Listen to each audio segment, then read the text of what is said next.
Hi, my name is Rochelle, and you're watching or listening to Box F1 Pod. Welcome to the Austin Grand Prix episode. What a weekend. I can't fully say like what a race, because like it wasn't a bad race per se, it just wasn't like a great race per se. I do love COTA. It's a great track. We can overtake, which it's America. Of course we can overtake. Things are big, but it's definitely one of my favorite American tracks. Yes, hi. It's one of my favorite American tracks. Well, it's my only favorite American track. I don't like any of the other ones, but as you can see, I don't like it enough to cook anything because I don't know what to cook for America. So instead, I'm just drinking. It's ranch water for Texas, because I saw Glenn Powell was there and he said he loves ranch water, so I made one with grapefruit. So we're going to be talking about all things Austin Grand Prix. Yes, the racing wasn't like thrilling, but it was still a really dramatic weekend in the sense of the championship, in the sense of what the fuck's going on at McLaren. I feel like this is in my introduction every week. Because what the fuck's going on at McLaren? Truly, they make me so mad. And we'll get into why they're making me mad this week. But I just don't know what they're doing over there. We're gonna talk about Max suddenly becoming a fave. People who I know hate Max are suddenly like, should Max win the championship? Wouldn't that be crazy? Except we've been saying, wouldn't that be crazy since the summer break ended? But like now we're like, isn't that crazy anymore? He's really shaved down that like difference. I think it was 104. He came into the summer break 104 points off from the lead. He was literally written off. And then we were like, goody. And now he's 40 points away from the lead. So he could. Will he? I don't know. As Max Verstappen says, there's a 50-50 chance. So with that, let's kick things off with the digital warm-up. Lap one, off track F1. We're gonna throw in a little bit of F1 news in here just because there's only two things that I want to say for F1 news, and they're kind of boring. So, the first one is that the Circuit of the Americas, COTA, the US Grand Prix, has been extended through 2034. So, yay. Truly, it's the only US Grand Prix that matters. I hate Miami and Vegas, but it's fine. It's fine. Who cares what I think? The other big news is that George has officially been announced as the second driver for Mercedes. As you might know, they have spent quite a bit of time debating his contract. I believe George was trying to fight for a multi-year contract, and Toto was like, well, what about Max Verstappen? That's all alleged. But he probably was like, what about Max Verstappen? And George's like, I just want you a racer. I could see him holding space, except literally holding space for Max Verstappen. However, the likelihood of Max leaving Red Bull slim to none. The benefits of retaining his most consistent, most invested into driver, it's good. I don't know why George was struggling so hard to get what he needs, because he's winning race. He's been like, I think out of everyone this year, and I don't have any stats in front of me, so like don't quote me on this, but he definitely feels like one of the most consistent drivers throughout the entire season. The McLarens, they've had their ups and downs, even though they've had the strongest car. Max had his highs at the beginning of the season, then he had a lull, and now he's like having another high again. George has consistently just like peeked his head onto the podium throughout the whole season, and I feel, and he's always like in the mix, and he's always able to maximize on bad things happening to other people, whatever it is. Like, he deserves a multi-year contract. He was announced for sure to be for 2026. Whether it is a multi-year contract and they're just presenting it as 2026, whether he was just able to argue more money to accept a one-year contract, I'm not sure. But after winning in Singapore, and this was announced after Singapore, so that clearly swayed in his direction. And I honestly cannot wait for the Drive to Survive episode that's all about how George was fighting for his contract this entire year, and then he won in Singapore, and then Toto was like, okay, you can have your contract. That's definitely going to be an episode. However, by the way, sorry, I'm going to be all over the place today. However, Toto popped over to Harvard on the way to Austin, and he gave a little speech, and I saw a clip of it. I'm like 90% sure that he definitely went to Harvard, and I saw a clip from a speech that I'm like 90% sure was from his Harvard speech. Now I'm doubting myself, so I'm going to say allegedly. The clip I saw was from his Harvard speech. But it could have been from another speech. But anyway, he was talking about Mercedes' participation in Drive to Survive, and he was like, when DTS first started, the then team principal at Ferrari and him like talked about, like, this is dumb, we're not going to participate. And then he said he was on a plane, and it was on the plane, and he was like, let me watch an episode. And the first episode of the first season was Carlos Sainz competing against Fernando Alonso. And he was like, they're like making this sound like they're competing for first place, but they're competing for like 12th position. And he's like, this is stupid. And he didn't watch anything else. He just watched that episode. He's like, this is the dumbest thing I've ever seen. Thank God I didn't participate, and moved on with his life. And then a family friend reached out and was like, hey, can we get tickets to the race for me and my children? And he was like, why are you, like, for sure, but like, why are you suddenly interested in F1? And they were like, just fine. We're obsessed with it. And then he was like, and then dawned on me that because we decided not to participate, the show was able to focus on smaller teams and give them a spotlight they would have probably otherwise not gotten, which seemed like him inadvertently taking credit. But he was like, after that we decided to participate, and he saw the benefits of it, and he was like, it was a bit short-sighted the way we were looking at it. Which is all true. Like, I know all the drivers, all the teams, team principals, everyone there kind of sees DTS as fiction, which it is in a lot of instances. But what it is good at is it's really good at generating interest and engagement and excitement. Prime example here. So that was just really interesting to hear the thought process behind why it took so long for Mercedes to participate in Drive to Survive.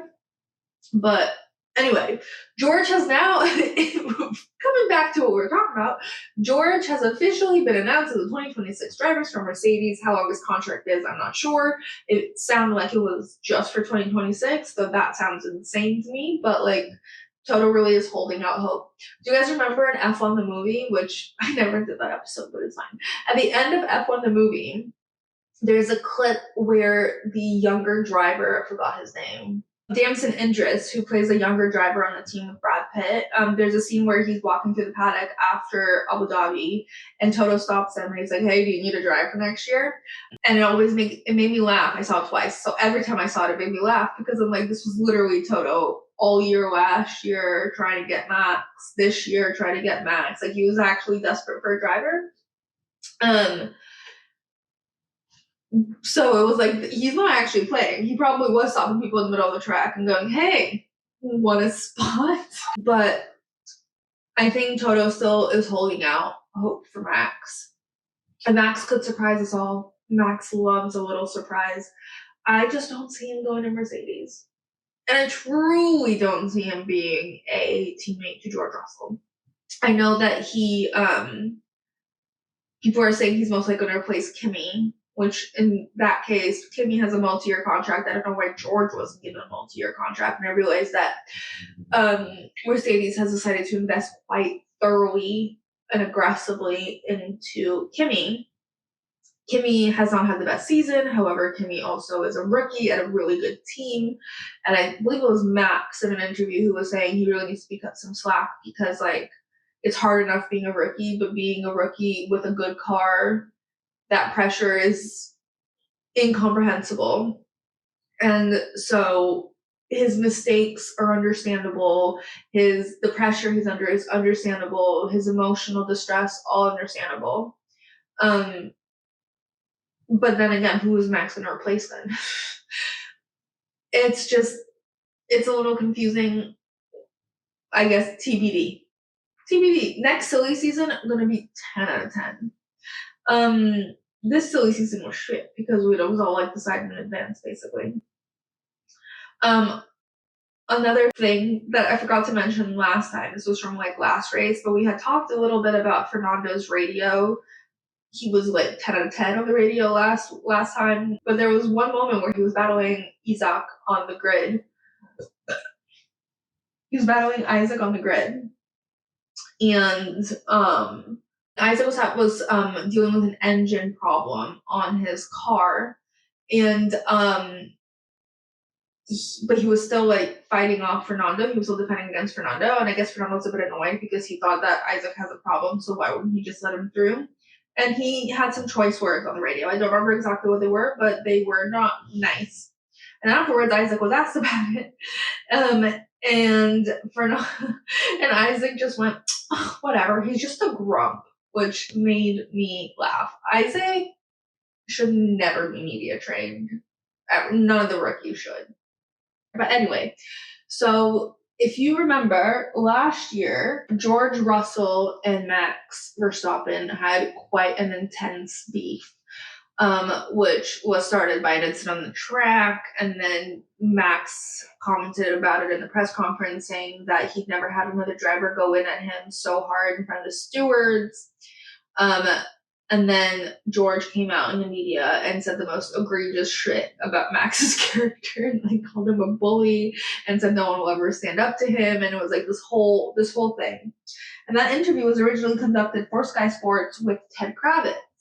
And recently, Ted Kravitz came out like last week and said that George had asked him to ask him about Max, implying that the whole thing was premeditated, which is just hilarious to me. Even if I didn't know that he had asked Ted, the fact that it was premeditated does not surprise me. I can 100% imagine George in front of the mirror practicing that little monologue. It's so George to like approach Ted and be like, hey Ted, ask me about it. On the other hand, I'm going to defend George here. Why the fuck has Ted come out and said that? I find that, I mean, it's not really like off the record, on the record, like whatever. It just feels kind of rude. Like we've all moved past that beef. It's hilarious. This is hilarious intel that we've gotten into this beef. But literally, what is the point? Besides to give people something funny to talk about. Like, does he think he's going to be getting many more like quotes from George by revealing that? Isn't that bad from a journalistic standpoint? From a viewership standpoint, hilarious. Will he get that kind of moment again? Highly doubtful, because I wouldn't trust him. I don't think George is ever going to trust him. Like, he came to him in confidence, be like, hey, I want to say this. Ask me about it. Says it. And Ted Kravitz, by the way, is not a Max Verstappen fan. He does not like Max Verstappen. He can say whatever he wants. He really doesn't like Max Verstappen. He's always coming at Max. He is a big British driver fan. So I really don't see his angle in this. Like, thank you for your service, Ted. Like, I'm so glad we have this information. It's hilarious and amazing intel, but like, you're not really serving your journalistic career with this, revealing this information. But anyway, speaking of insane comments to make in the media, Lando, a couple of weeks ago, again, I'm presuming he was asked and he didn't just volunteer this information. Lando, in theory, spoke to ESPN I haven't seen the actual interview. I don't believe I saw the quote directly from ESPN. However, it's been reported by multiple sources. So I will say all of this is alleged. According to several sources, however, I've not confirmed that it came from Lando himself, he did say, I don't want to say or believe that I will ever be as good as Max because I think that is the wrong thing to tell myself. He's one of the best drivers ever in Formula One. So if anyone ever comes up to you and says, yes, they will be as good as Verstappen, just tell them to fuck off. Any driver in the world can just be confident in saying that kind of thing. But I think it is almost impossible. Do I believe on some days I am better? Yes. Do I believe my teammate on some days is better? Yes. But it is about how good he is at being consistent, which is impressive. He never goes to 101%, but he will always be at 100%. And when he has a bad day, he's at 99%. And this is the part that's a little, and it is hard to beat someone who was born into an F1 seat.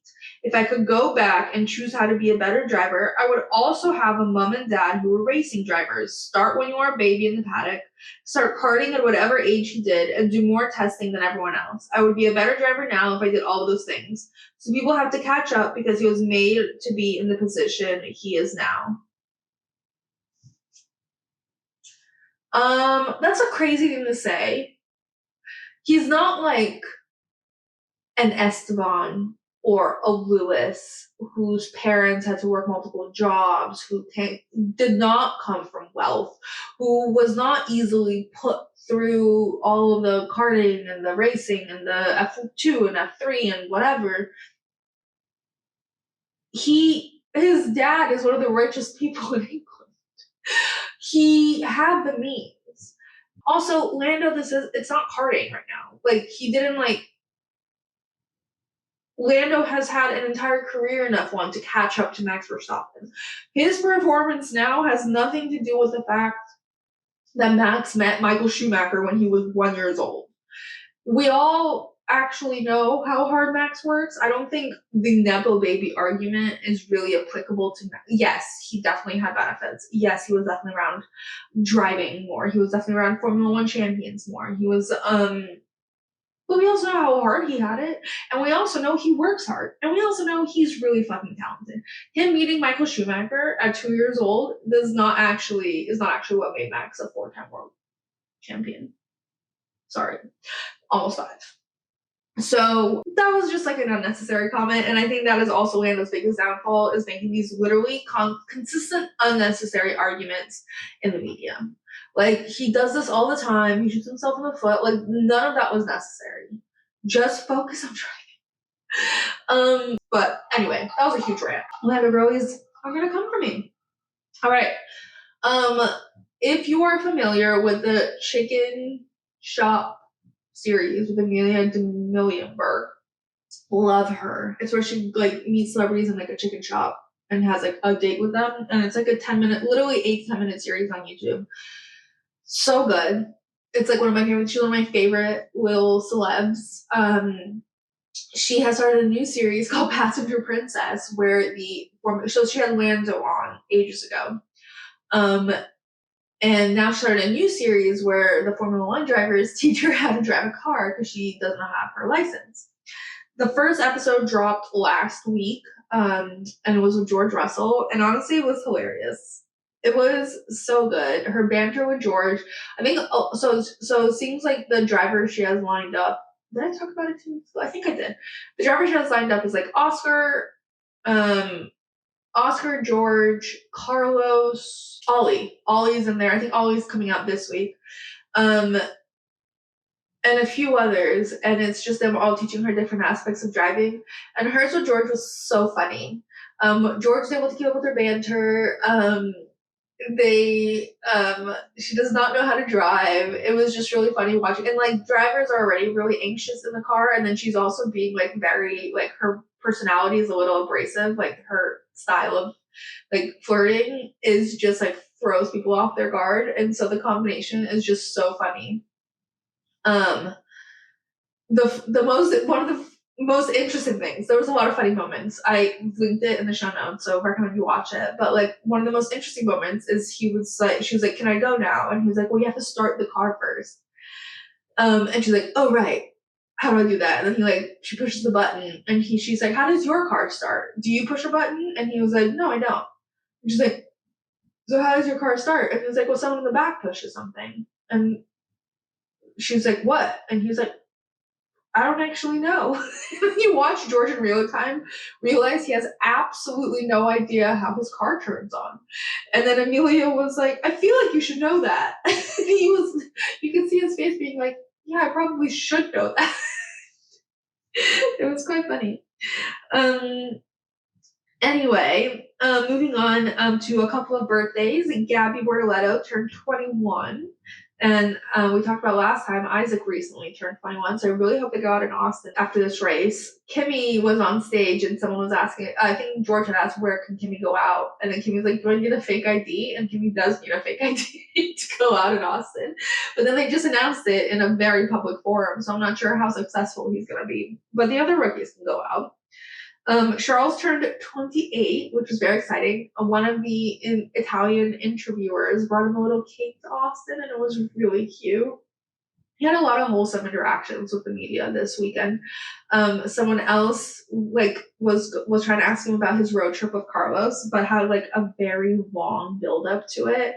And then they were just like yammering. Like, "So how was your road trip with Carlos?" He's like, "I had no idea where that question was going," and then launched into the story. And like you can tell it's one of his like favorite. It was like a core memory for him. He definitely had a great time. Oscar Piastri, I found a rare. I mean, I don't follow him on TikTok, so he might do more TikToks more often than this, but he did post a rare TikTok for me, it seems, of him enjoying Austin barbecue with Lily. I saw more than one interview of him talking about barbecue from Austin, so he clearly really likes that brisket. Speaking of brisket, Isaac and Liam did Austin charades together. And one of the funniest things, Isaac is so funny with how he approaches charades. Like he reads the card, he looks extremely frustrated, but like in French, like when I say frustrated in French, you know what I mean, right? Like you can see the face he's making. And then he like does it, but like his entire like charades is like so exasperated. It's quite funny. But his first thing was bull, and like they kept cutting to clips of Liam trying to guess the word bull, and like it took him literally so long. Isaac went like this. He like tried everything to emulate a bull. It was very clear he was talking about a bull. Their team is called Racing Bulls. So it was really funny how long it took Liam. But what didn't take Liam long is brisket. Isaac literally just like cut into brisket. Like he had just like done the first cut, and immediately Liam was like, "Brisket." And then Isaac was like, "How did you get this? How you get this?" It was so funny. I fully moved on to the next lap. Lap 3, trackside at Austin. Another thing that happened is that Charles was playing this like football game where they, they have like a net with different holes in it, and you have to make different holes to score different points. And Charles kept trying to kick the ball into the highest point hole, and he kept missing. And Max was walking by drinking a Red Bull, and the guy who was doing it with Charles was like, "Maybe we can ask Max to help." And Charles was like, "Okay, Max, can you help me?" And Max was like, "Why? What's the problem?" He's like, "I'm just trying to kick the ball into that hole. Do you think you could try?" And Max was like, "Sure, no problem." And he picks up the ball and just puts it in the hole. He's like, "Got it." And then they actually counted the 2 points. It was so funny. And so Max, that was so Max. There was a moment. One of the F1 TV reporters is American. I guess I have an American counterpart. It was really weird. But she, I think she might have been from Sky.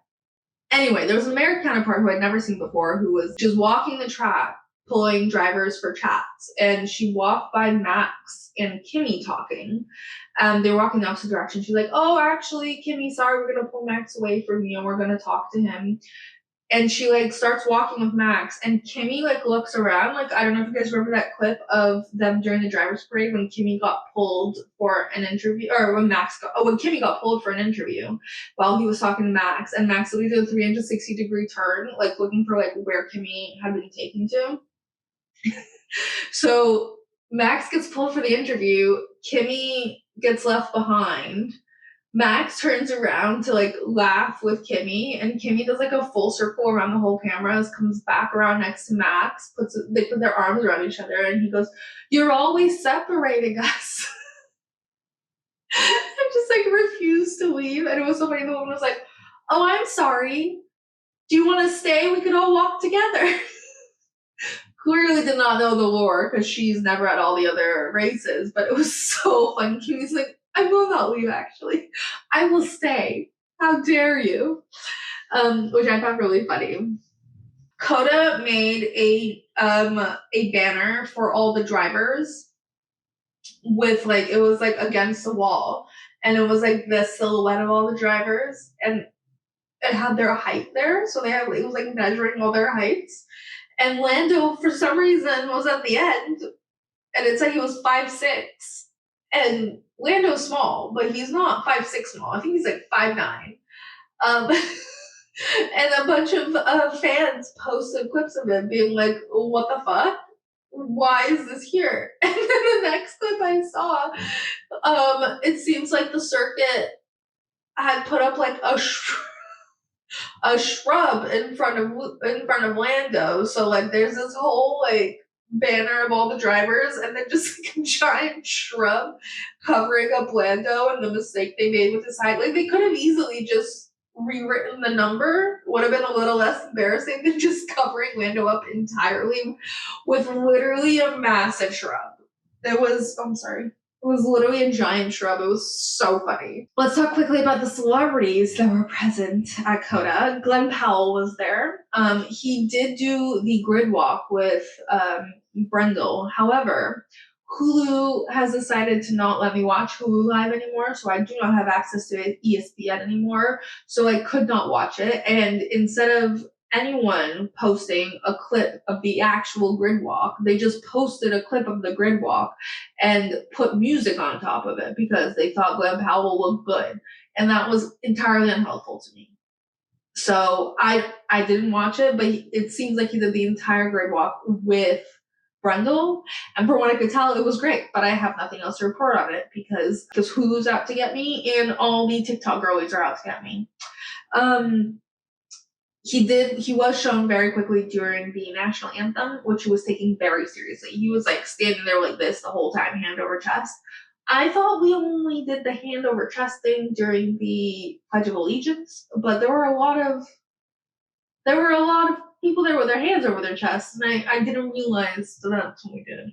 Chase Crawford was there. The Woodhalls were there. They showed them during the anthem. They also were there during the sprint race. They presented the top three winners with the trophies, which were belt buckles. We went really hard on the Southern theme this year.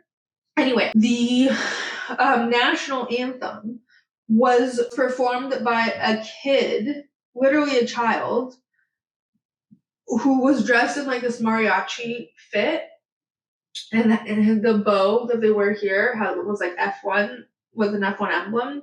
And I think he went viral earlier this year. He performed a couple of baseball games, including the Savannah Bananas and like an actual baseball game. I think his name is Mateo Lopez. I'll be honest, I'm entirely indifferent about the US national anthem. I love an anthem. The Dutch national anthem gets me going every time. The only time I'm really that bothered by the US national anthem is like during the Olympics maybe, but usually I don't really care.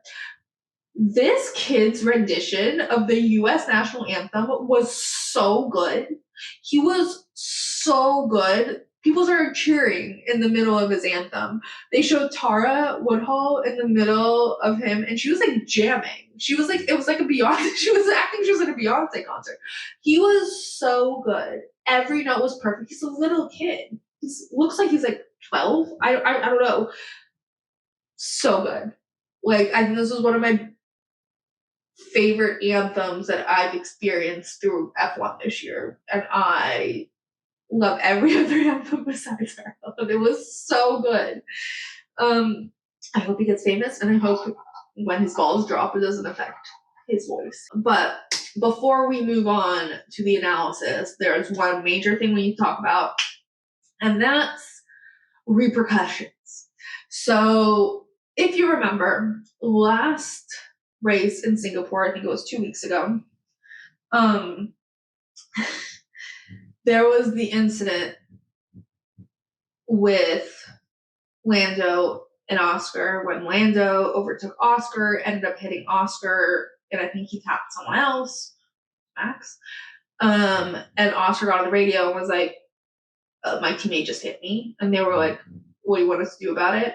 And I don't know what the discourse is on the internet. From what I can tell, it's just the Lando fans misinterpreting everyone's frustration with the situation. But I will just speak for myself. My personal frustration with the situation was that in any other instance, it's been made very clear that papaya rules are just don't hit your teammate. Inadvertently, Lando hit his teammate. Does that make Lando's move bad? No. It was a normal thing it was a racing incident, not even an incident because nothing happened. Like Lando got more damage than Oscar. Oscar rightly, I think, felt perturbed and slighted by his team because they didn't even say like, hey Lando, that's not how we race. They didn't even say, hey Oscar, you're right. Like Lando shouldn't have hit you. We'll deal with it out. They didn't make any comment. They acted as if like Lando did not do an aggressive move and hit his teammate. Again, not that Lando's move was bad. We have been saying for the last 2 years that Lando needs to get more aggressive. He got more aggressive. He did a good move. Whatever. It was the precedent that McLaren themselves have set for their drivers. When Oscar accidentally tapped Lando, he was told that's not how we race, don't do it again. And Oscar said, got it. That was not issued here. And I think if that had been issued here, there wouldn't have been as much of a problem. But Oscar definitely felt like stressed because he was slower than Lando. Then he felt let down by his team. Then he had a really slow pit stop, which, by the way, was another whole thing because they asked Lando if he wanted to pit before Oscar, which was weird. It was weird that they asked Lando. I know he's ahead, but like it's still weird that they asked him. All of that aside, my, again, biggest issue with the entire situation, and I think most people's issue with the entire situation, was that they treated this scenario differently. Had they just over the radio reprimanded Lando for tapping his teammate, I feel like none of this would be a problem. However, it caused a lot of discourse for 2 weeks. We've been talking about McLaren, papaya rules. They don't have the same like set of like they're hypocritical, blah blah blah blah. And then Lando fans are like, well, if Oscar did this, blah blah blah blah blah, but Lando did it, and everyone's freaking out. They told him to be aggressive. He's aggressive, and now everyone's angry. Well, that's not what people were angry about. I'm exclusively mad at McLaren. Lando did a good aggressive move. He should have done it. It was a good move. There were no repercussions for him. However, it turns out there were repercussions from him because this week in the media, Lando told everyone that he did not get away with his behavior last time in Singapore and that there were repercussions for him, but he will not go into detail about what those repercussions are. And then Oscar was asked about the repercussions and he was like, yes, there are repercussions. Like Lando took responsibility for what he did last time, and there were some consequences discussed within the team, but I will not be revealing what those are. And then Zach Brown was like, yes, there are repercussions, but they're so small you won't even notice them. So there's been like a whole there's been the whole dramatic end of things. They're like, what are they gonna do? Like make Lando sit out races, and then there was like, is Oscar gonna get preferred tire strategy? Is he gonna get to pick pit stops? Like, what are the repercussions? Like, how is Lando gonna suffer for this? All of this conversation is relevant to what happened during the sprint race, which we'll get to in a second. But once again, McLaren is shooting themselves in the foot. Whether the drivers were told to discuss these repercussions. Whether Lando decided to go out on a limb and like say, I got repercussions, and then like everyone had to follow suit. But the fact that no one was surprised that he said that, or that like that they exist, like I don't know what Lando's repercussions could possibly be. The only thing that should have happened was that he should have gotten reprimanded for hitting his teammate and be like, hey, that's not how we race. And Lando's like, sure, my bad. And then they move on. Like that's all that should. What possible repercussions could they be? Could there be? And if there are repercussions, which maybe like I don't even know what those repercussions could be. Why are they saying in the media? They are not helping their case. Why are they discussing this in the media? It's insanity to me. Like for a team that's so good at marketing and brand and PR, they are fucking shit at this specific thing. And another thing that's come out is one of their other drivers, Alex Palou, who is a Spanish driver who used to be a McLaren driver in IndyCar, was let go by the team. And now they're like in court for some reason. And in court, he said that he was informed by Zach Brown that Oscar was not hired because by Zach Brown's choice. It was not his choice to hire him, and that there was still an option for Alex to join the team. As much as I do not like Zach Brown, I don't think this is a crazy thing because, like, he's obviously always going to be very diplomatic and be like, of course there's always a spot on our team for us. Like, of course this wasn't like my choice. Of course, like, if he's like trying to appease this potential driver, he didn't know how Oscar was going to work out. So that's probably very true. Like, you could have a chance if Oscar sucks. Oscar didn't suck. Oscar is very good. I don't think anyone was expecting, particularly McLaren, for Oscar to be that good. In fact, I imagine McLaren thought Oscar would be a Bottas. Like, good enough, but like Lando was the star, and unfortunately, Oscar is not that. Oscar is equal, if not, I don't know who's better, but at least an equal to Lando. However, it can't be nice to hear that your boss didn't want to hire you. So I don't imagine that's making Oscar's mindset and mentality towards his own team any better. Like, I do still think there's something in his head. As cool, calm, and collected as Oscar Piastri is, there is pressure. He's leading the championship. It's like, and he keeps dwindling away how much he's leading this championship. It feels like his team's against him. Like, that will chip away at anyone. And we're starting to see those cracks show. And I don't really blame him. However, we'll need him to rally. And we'll talk a little bit more about Oscar in a second. But that is the end of the digital warm-up. On to the race run. Okay. On to analysis. So let's start things off with the sprint. Jumping straight into the sprint and leading off of the last thing we discussed with McLaren and the repercussions. In turn one of the sprint, it seems that Oscar was trying to overtake Lando. And it seems like they were side by side. I think no one had the lead of the apex, from what I can understand. And then Lando braked hard. He almost brake tested Oscar, from what I understand. Oscar then tried to do the switch back on him without like really thinking that there were 17 other cars on the other side of him. So he ended up getting crashed into by Nico, causing him to go up and into Lando, and they both were out of the race.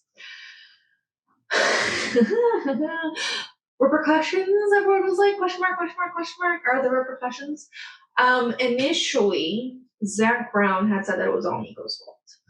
And then later he said he reviewed the footage and he couldn't possibly blame Nico for it. Not saying who he was blaming. Lando, when initially interviewed, was asked if he blames Oscar, and he was like, well, why would I blame Oscar? Someone hit him. And then later, he was like, someone asked him if, since he's had time to review the footage, does he still think that's what happened? And he just smiled and went, Yep. Implying he doesn't think that. Oscar just said he got hit. I think this week. So I think he said he attempted a switchback and then ended up getting hit by Nico and accidentally ended up hitting Lando. It was a bad move to make, considering everything.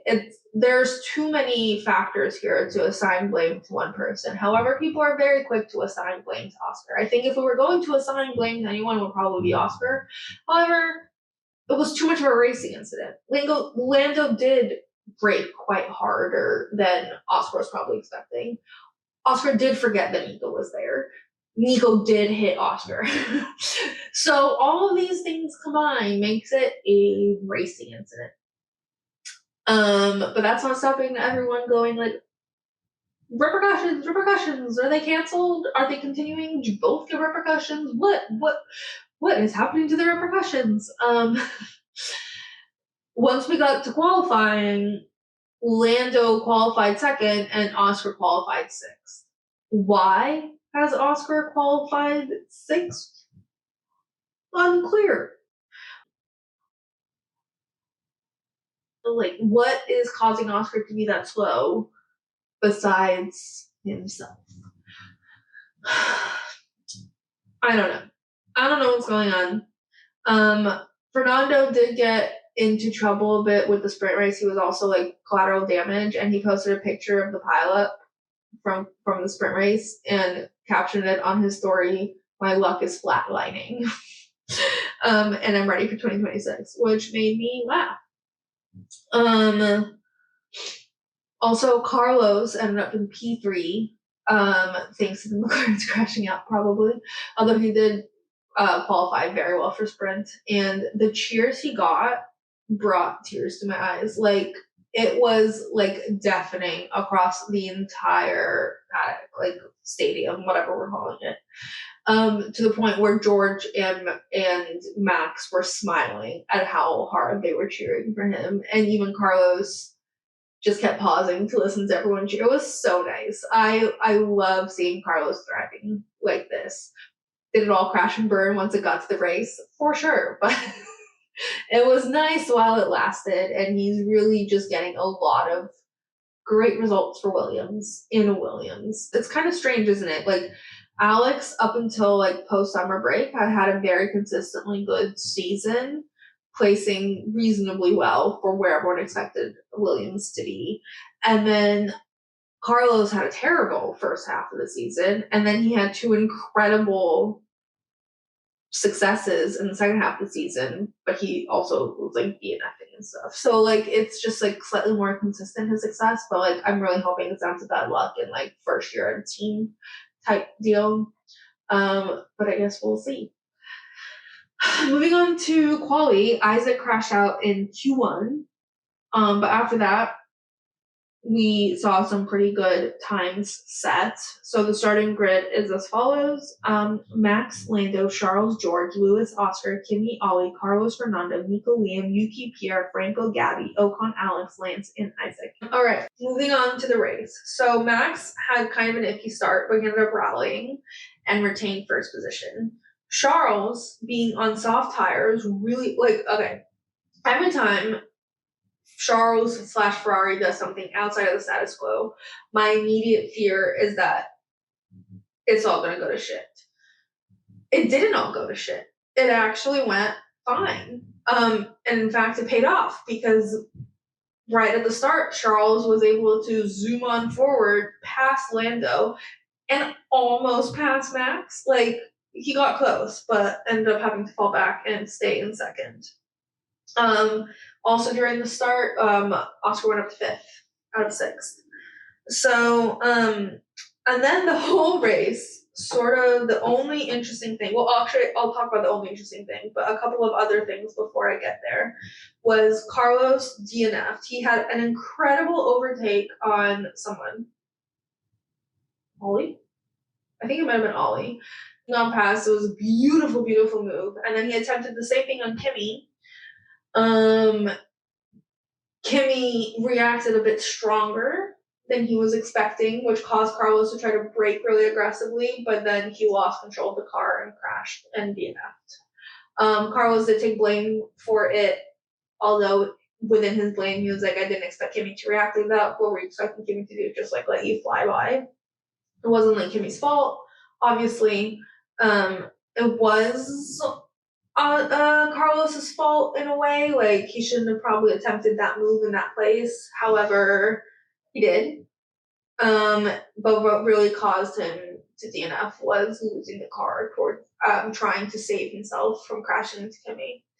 So that was a bit sad. And then another big thing that happened was that way in the back, Franco and Pierre, I think it was 17th and 18th. Was that right? Yeah. No. Yeah, I think it was 17th and 18th.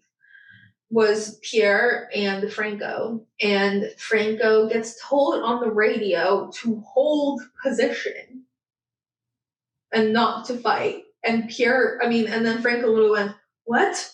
Why? I am literally so much faster than him. And the commentators were like, yes, a great place to enact team orders, 17th and 18th. And Franco did not listen anyway and overtook Pierre. And he was indeed significantly faster. I think he was like 10 laps on his laps were like 10 laps, his tires were like 10 laps fresher. So it was like actually dumb for them to say that. And should he have done that? Probably not. Because like I know he's trying to impress people for next year since he doesn't have a spot, but at the same time, ignoring the people he's trying to impress and doing what he wants. Is that the best way to impress them? Not sure. But he did it. I'm glad he did it. And in fact, everyone's like, this is what McLaren should be doing the whole time. Because, like, it's 17th and 18th. Like, let's all relax. And Pierre was so much slower. Franco literally zoomed off. Did he overtake anyone else? No, but he did zoom off. So there was also that. But then, like, the biggest thing I think that we need to talk about is, well, really the most dramatic thing that happened all race was the battle between Charles and Lando. So Charles obviously overtook Lando into second.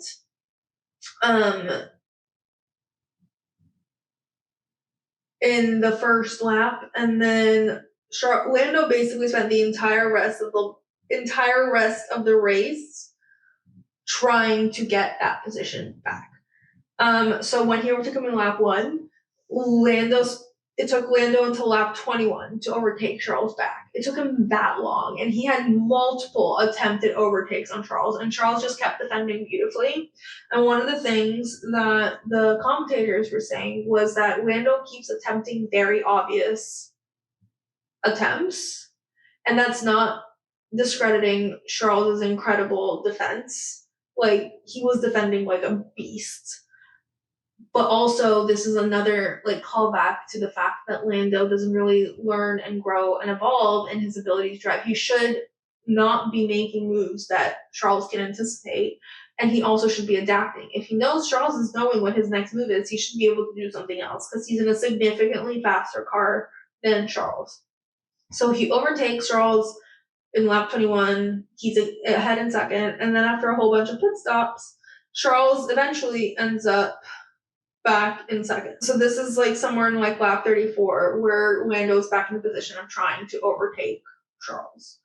And he finally manages it in lap 51. So each time it took him over 20 laps to overtake in a faster car. Charles it was a masterclass in defense. Like, the way he kept positioning his car in the exact right place, and we were watching his car and his tires deteriorate in real time. Like, he was really struggling. Lando should have overtaken him so much sooner. It's almost insane how much it was kind of ridiculous. Like, and each overtake that he had, the two overtakes he ended up having on Charles, were great overtakes. It just took so long. Why did it take him so long to make that move? It wasn't a hard move. Which, again, is not discrediting Charles. Charles's defense was 10-10 regardless of Lando. And yes, Lando is battling someone who's really good at defending. yes, it's a bit more of a challenge, but 21 laps each time is a crazy number. This is where, like, we'll come back to it. Well, actually, no, we'll say it now. Like, I don't know what this means for McLaren, because we're at a point, well, no, we'll talk about it in a minute. So, post-race, Max won, and he, as a commentator said, the dream of Title V is still alive. He's just doing incredible work. And let's not forget, he also won in a different racing category that he's never raced in before, while trying to, like, catch up in this championship. Like, bro is good. And it's not because he met Michael Schumacher when he was 4. It's just not. Oscar continues to lead, but he's only ahead of Lando now by 14 points. And Max is only behind Oscar by 40 points, which is crazy. Red Bull ended up getting fined 50,000 euros, but they've only had to pay half of it, so 25,000 euros, because they took some tape off that was, like, indicating to Lando where to park in his grid box, and they did this during the formation lap. And from what I understand, the repercussions are for doing it during the formation lap, which, like, teams are not allowed back on the grid during the formation lap, which is what I think they were actually breaching. It doesn't sound like McLaren was supposed to have that tape there anyway. And apparently they've done it before, so it's just, like, a whole bunch of mind games. Like, I don't think it was illegal to take off the tape, it's just when they took off the tape. But of course now everyone's, like, latching on that, and, like, of course Red Bull's cheating. I don't think they were cheating. I think they're just playing mind games. They just made a mistake in when they were taking it off, because I don't think this is the first time they've done it. And I also don't think McLaren's supposed to be doing that. But anyway, Carlos was also issued a 5 grid place penalty for Mexico because of his incident with Kimi. Also, this was really funny. In the post-race interview, Lando was asked what would have happened if he kept P2 position at the start and didn't let Charles overtake him. And Lando goes, Max, what was that thing you said earlier this year? Like, if my mom had balls. And then Max goes, she'd be my dad. It was so funny. Also, 10 out of 10 quote for Max. It was so funny when he said that. And then Lando quoting him now, Max being so happy to be quoted. It's great. Also, during the quali post-race conference, there was a clip of, it was obviously them 3, also, and there's a clip where Lando's being asked a question, and then you can see Charles lean over to Max to ask something, and Max literally full body turns to Charles to listen to him, tucks his foot under his, like, butt, like, just, like, fully attentive, like, I'm all yours. Like, and I just love their friendship, and I love how much Max loves Charles, and I just love their friendship. And I also really respect that Max continues to be friends with Lando, even though Lando is continuously shitting on him in the media. Continuously. And Max is just taking the high road, not reacting. He made no comments about the George news this week. Like, he's just, like, having a great time, and he doesn't give a fuck. But, like, let's talk about the elephant in the room, which is McLaren. The thing is, with Max 40 points behind them, and only 14 points in between Lando and Oscar, McLaren is way overdue for choosing a driver to back for the World Championship. However, they've now put themselves in a predicament where, like, who the hell do they choose? They, in theory, should choose Oscar, because Oscar is leading the championship. However, at the moment, probably due to lack of support from the team, Oscar is underperforming, and Lando's performing better out of 2, which would mean they should back Lando. But, like, Oscar is leading the championship. But, like, Lando's doing better right now. So who do they back? No one. They're going to continue to back no one, and they're going to continue to, like, just hand the championship into the palm of Max Verstappen, because, like, they're battling each other while Max zooms on ahead into first every time. Like, the current situation we're in with Max only 40 points away from the lead was such, like, a dream scenario just like a month and a half ago. Like, it was just like, imagine if Max, blah, blah, blah, and everyone laughed. No, we're here right now. And McLaren still hasn't stepped up. And like, at this point, I don't think anyone wants McLaren to win the championship. No one used to want Max to win the championship, but at this point, I think most people are rooting for Max other than McLaren. But really, I think McLaren needs to learn a lesson.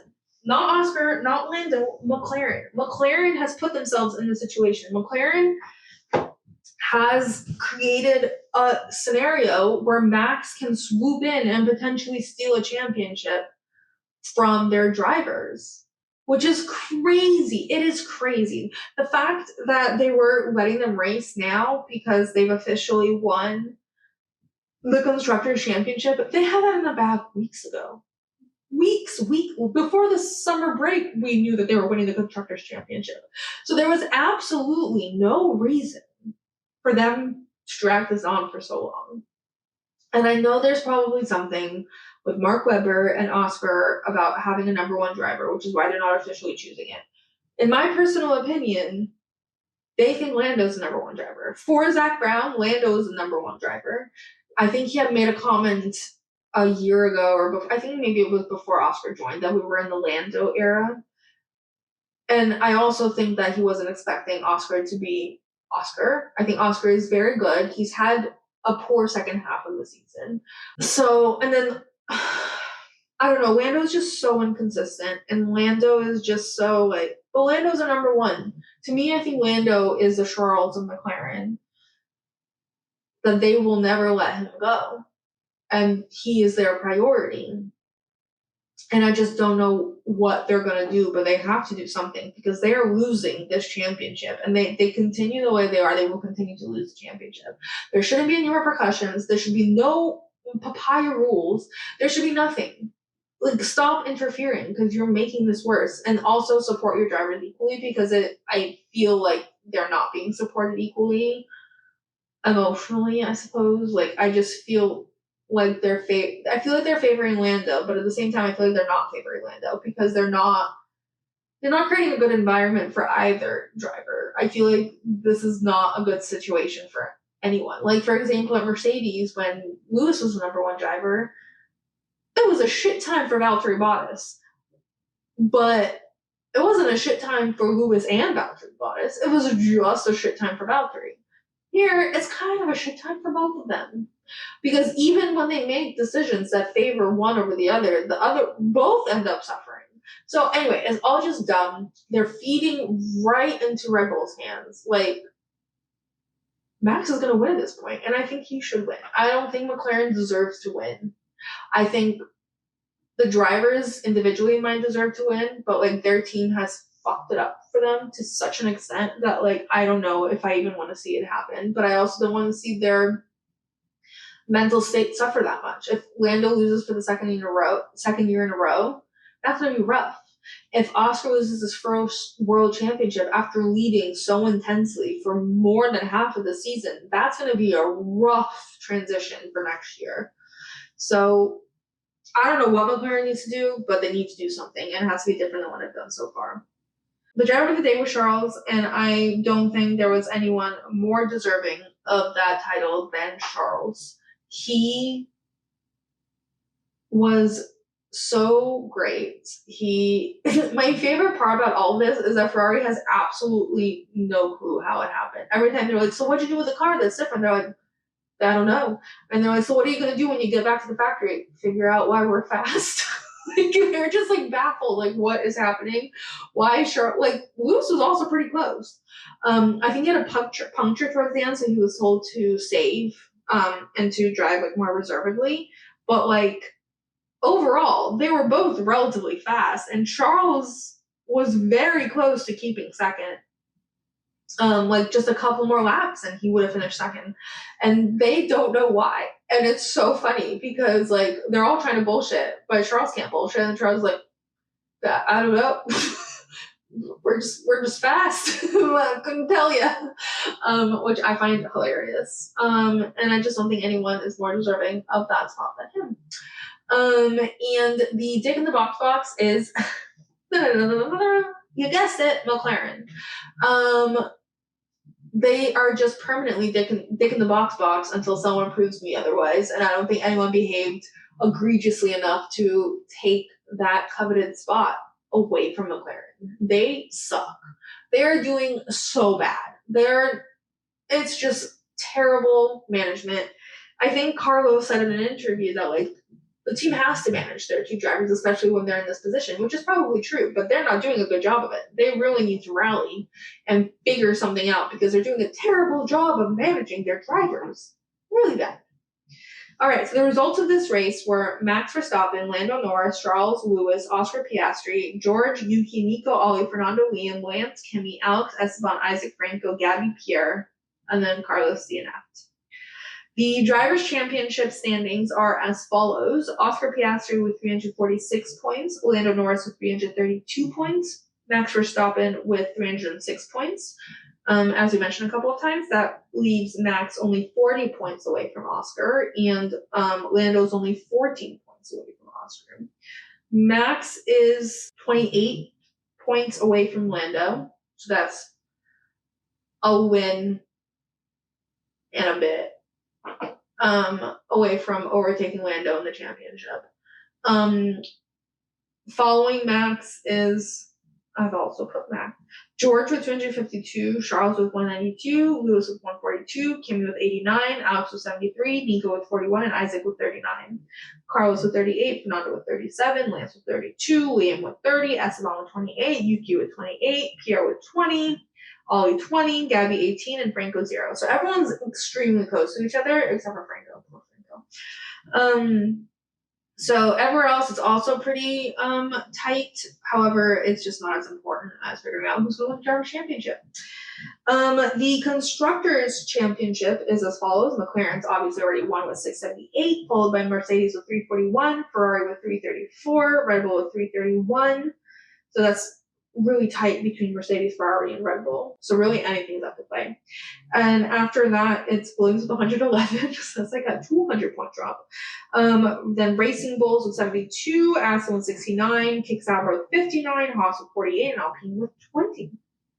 And that concludes the Austin Grand Prix. Next week is Mexico City, and Mexico City is a really, really fun race. I'm very excited for it. I'm very excited for the food, and I'm very excited to see because I think this is going to be a huge one. Well, I don't think. I'm saying like a really obvious thing. It's going to be huge for the Drivers' Championship, and I can't wait. I can't wait to see what happens. I can't wait to see. I'm not going to jinx it. My wishes for next week is for Oscar to rally, enter his villain era, whatever he needs to do to get his shit together and perform. Like, enough's enough. We can't have any more Bakus and Austins. Not that Austin was as bad as Baku, but still. We need McLaren to back the fuck off. And we need Max to continue winning. And I can't wait to see what next week holds. So, until next week, see you soon. Box.